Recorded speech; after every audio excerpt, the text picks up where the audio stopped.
এমন একজন ব্যক্তি যে সমুদ্রের মাঝখানে একা ৭৬ দিন মৃত্যুর সাথে লড়াই করে বেঁচে ফিরেছিলেন।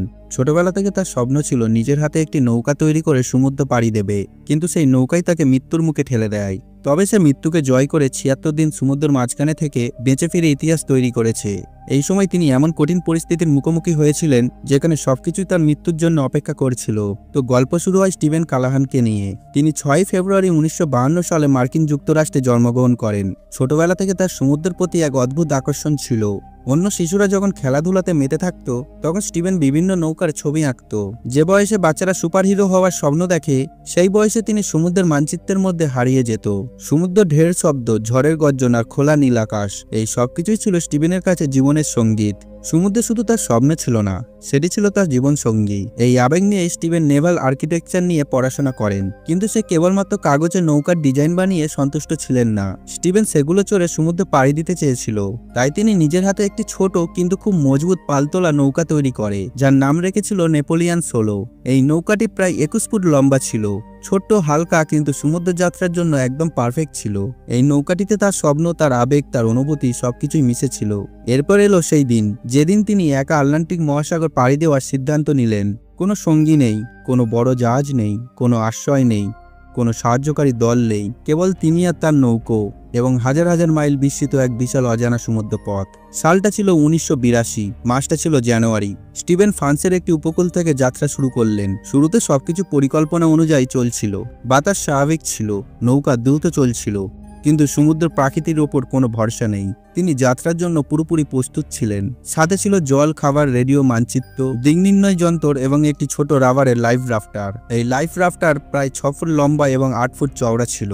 একটি ছোট রাবারের ভাসমান নৌকা, যেখানে কেবলমাত্র বসা যেত। মজার ব্যাপার হলো, স্টিভেন এটিকে আদর করে নাম দিয়েছিল রাবার লাভার। তার অনুমান ছিল যদি কিছু দুর্ঘটনা ঘটে, তবে এটিই হবে তার জীবনের আশ্রয়। কিন্তু কখনো কখনো জীবনে এমন মোড় চলে আসে যা সবচেয়ে বুদ্ধিমান মানুষও তা পরিকল্পনা করতে পারে না। আর সত্যিই চলে এলো সেই রাত, যে রাতে স্টিভেন তার নৌকা নেপোলিয়ান ১৬তে বিশ্রাম নিচ্ছিল।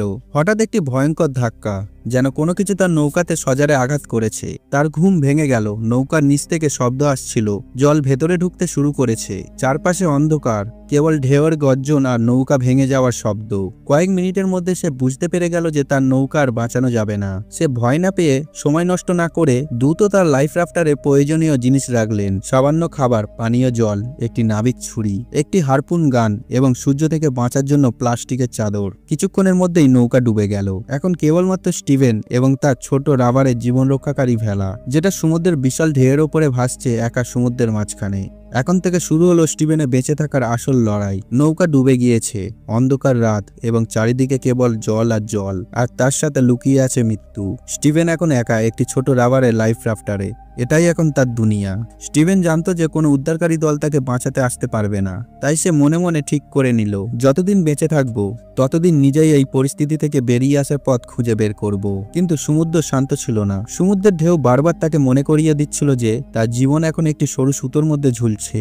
তার কাছে খুব সীমিত সম্পদ আছে, একটি ছোট্ট সৌরযন্ত্র, যা দিয়ে তিনি সমুদ্রের নোনা জলকে পানীয় জলে পরিণত করতেন। কিন্তু এটি প্রতিদিন শুধুমাত্র ১/২ লিটার জল তৈরি করত। সামান্য প্রোটিন জাতীয় খাবার, যা কয়েকদিনের মধ্যে শেষ হয়ে গেল। একটি হারপুন গান, যা দিয়ে মাছ ধরতে হতো। সূর্য থেকে বাঁচার জন্য প্লাস্টিকের চাদর, এবং সবচেয়ে গুরুত্বপূর্ণ জিনিস হলো তার সাহস। সূর্যের তাপ তার শরীর ঝলসে দিচ্ছিল, আর রাতের ঠান্ডা তার হাড় কাঁপিয়ে দিচ্ছিল। এক ফোঁটা জলের জন্য তার প্রাণ হাঁসফাঁস করছে, ঠোঁট ফেটে গিয়েছে। খাবার শেষ হতেই তিনি সমুদ্রের দিকে তাকালেন। তখন এটাই ছিল তার বাজার, এটাই তার রান্নাঘর। তিনি দেখলেন যে ডোরাডো মাছগুলো তার লাইফ রাফটারের নিচে ঘোরাফেরা করছে। স্টিভেন তাদের গতিবিধি বুঝতে পারলেন। প্রথমে অনেকবার তিনি লক্ষ্যভ্রষ্ট হলেন, হারপুন গান হাত থেকে ফসকে পড়ে গেল। কিন্তু একদিন তিনি প্রথমবার মাছ মারলেন, আর সেই দিনই প্রথমবারের মতো তার মনে হলো যে সে বেঁচে থাকতে পারবে। এখন তার প্রতিদিনের রুটিন ছিল সূর্য উঠলেই জল তৈরি করা, মাছ ধরা, রাবার বোট মেরামত করা। প্রতিদিন তার হাতে ক্ষতবিক্ষত হচ্ছে, কিন্তু তবুও সে বেঁচে থাকার লড়াই চালিয়ে যাচ্ছে। প্রতিটি রাতে তিনি সমুদ্রের ঢেউয়ের সাথে কথা বলছে, কখনো ভয়ে, কখনো রাগে, কখনো কান্নায়। সে প্রতিদিন স্বপ্ন দেখছে যে কোনো উদ্ধারকারী জাহাজ তাকে বাঁচাতে এসেছে, কিন্তু যখন সে চোখ খোলে তখন কেবলমাত্র একাকিত্ব আর নির্জন সমুদ্র। তবে কয়েকবার সে জাহাজ দেখতে পেয়ে ফায়ার করে, কিন্তু কোনো জাহাজই থামেনি। প্রতিবার যেন আশা এসে তার সামনে এসে বসতো এবং তারপর তাকে প্রত্যাখ্যান করে চলে যেত। দিন দিন সে দুর্বল হয়ে যাচ্ছে, খিদে ও তৃষ্ণার কারণে তার শরীর দুর্বল ও পাতলা হয়ে যাচ্ছে। শরীরের হাড়গুলো স্পষ্ট দেখা যাচ্ছিল, চোখগুলো ভেতরে ঢুকে গিয়েছে, কিন্তু তার ভেতরে বেঁচে থাকার আগুন তখনও জ্বলছিল আর বারবার বলছে, যতক্ষণ আমি শ্বাস নিচ্ছি আমি হার মানব না। দিনগুলো এভাবেই পার হয়ে যাচ্ছিল, 10 দিন, 20 দিন, 30 দিন। এখন শরীর ধীরে ধীরে সাড়া দিতে শুরু করেছে। চোখ ফুলে গিয়েছে, ঠোঁট ফেটে শুকনো হয়ে গেছে, হাতের শিরাগুলো বেরিয়ে এসেছে আর পেট এখন চিড়েচ্যাপ্টা হয়ে গিয়েছে। রাতগুলো তার কাছে এখন আরো বেশি বিপজ্জনক হয়ে উঠেছে। সমুদ্রের বাতাস তার নৌকাকে এদিক ওদিক উড়িয়ে নিয়ে যাচ্ছে আর ঢেউগুলো এমনভাবে উঠছে যেন সমুদ্র তাকে আস্ত গিলে ফেলতে চাইছে। অনেকবার তার মনে হয়েছিল যে সে আর বাঁচবে না, কিন্তু প্রতিবার মৃত্যু তার কাছে এসে আবার ফিরে যায়। বারবার তার নৌকা ফুটো হয়ে যাচ্ছে, তবে সে সাথে সাথে সেটা মেরামত করে নিচ্ছে। আর মাঝে মধ্যে বৃষ্টি হলে সে খুব খুশি হচ্ছে, কারণ তার পান করা জলের চাহিদা মিটে যাচ্ছে। কিন্তু বৃষ্টি শেষ হওয়ার পর আবার সূর্য তার শরীর পুড়িয়ে দিচ্ছে, যেন উপরওয়ালা বারবার তাকে পরীক্ষা নিচ্ছে। অনেকবার হাঙর তার নৌকার চারপাশে ঘুরছে, যেন শিকারের অপেক্ষায় আছে, যেন সে নৌকা থেকে পড়ে যায় আর একবারই সব খেলা শেষ হয়ে যায়। তার শরীর এখন এতটাই দুর্বল হয়ে গিয়েছে যে নিজের শ্বাস প্রশ্বাসের শব্দও তাকে ভয় দেখাতে শুরু করেছে। সে নিজেকে দেখে নিজেই ভয় পেতে শুরু করেছে। আর এই ভয়ের মধ্যে দিয়ে এভাবেই চলতে চলতে কেটে গেল 40 থেকে 70 দিন। এখন সে দিনের হিসেব জানতো না, কেবলমাত্র শ্বাস চলছিল। সেই দিনগুলোর মধ্যে 9 বার জাহাজ দেখেছিল এবং সাহস করে সাহায্য চাওয়ার চেষ্টাও করেছিল, কিন্তু কোনো জাহাজ থামেনি। তার ছোট্ট নৌকাটি এতটাই ছোট ছিল যে সমুদ্রের উঁচু ঢেউয়ের মাঝে তা দেখাই যেত না।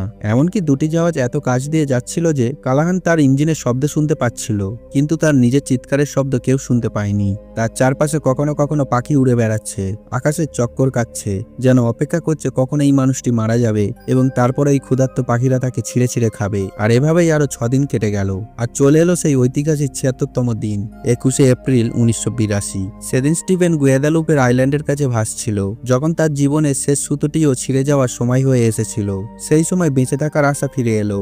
আকাশে গোল গোল উঠতে থাকা পাখিদের দেখে কিছু স্থানীয় জেলে তাদের নৌকা সেই দিকে ঘুরিয়ে নিয়ে যেতে শুরু করলো। সেখানে যেতে তারা দেখতে পেল একটি ভাঙাচোরা রাবারের নৌকায় একজন মানুষ অচেতন অবস্থায় পড়ে আছে। কাছে যেতে দেখা গেল মানুষটি এখনো শ্বাস নিচ্ছে, কিন্তু দেখে যেন মনে হচ্ছে অন্য কোনো জগৎ থেকে ফিরে এসেছে। তবে তার চোখ তখনও বলছিল, আমি হেরে যাইনি, আমি লড়াই করে ফিরে এসেছি। জেলেরা এক মুহূর্ত সময় নষ্ট না করে তাকে তাদের নৌকায় বসালো এবং সামান্য জল ও খাবার দিল। তারপরে দ্রুত মারিগাল্যান্ড দ্বীপের দিকে নিয়ে গেল, যা গুয়েদালুপের কাছে অবস্থিত। সেখানে কাছেই একটি স্থানীয় হাসপাতালে তাকে ভর্তি করা হলো। স্টিভেনের শরীর সম্পূর্ণ ভেঙে গিয়েছিল, তার শরীরের ওজন 21 কেজি হয়ে গিয়েছিল। শরীরের অনেক জায়গায় ক্ষতবিক্ষত হয়েছিল, মুখ অচেনা হয়ে গিয়েছিল। হাসপাতালে তার চিকিৎসা করা হয়, কিন্তু আশ্চর্যের বিষয় হলো যে তার কোনো বড় অপারেশন করতে হয়নি এবং বেশি দিন হসপিটালে পড়ে থাকতেও হয়নি, কারণ তার শরীর ভেঙে গেলেও তার আত্মা তখনও সজাগ ছিল। কিছুদিনের বিশ্রাম ও পরিচর্যার পর তিনি সেই দ্বীপে ধীরে ধীরে তার স্বাস্থ্য ফিরে পেল। স্টিভেন কালাহান বলে যে যতক্ষণ শ্বাস চলছে ততক্ষণ হার মানা যায় না। জীবন সবসময় একটি দ্বিতীয় সুযোগ দেয়, শুধু আমাদের সেটির সঙ্গে লড়াই করার পদ্ধতি জানতে হবে।